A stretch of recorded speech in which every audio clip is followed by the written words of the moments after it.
নমস্কাৰ।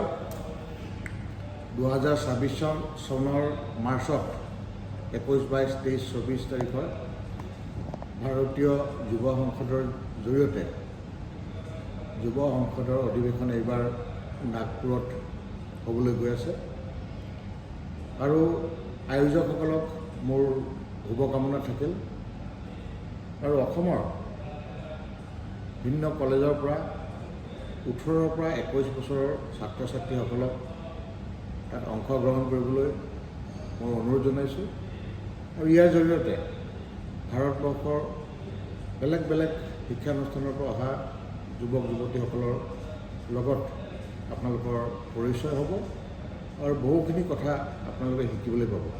গতিকে এই সুবিধা, এই সুযোগ যাতে কোনেও মিছ নকৰে। ধন্যবাদ।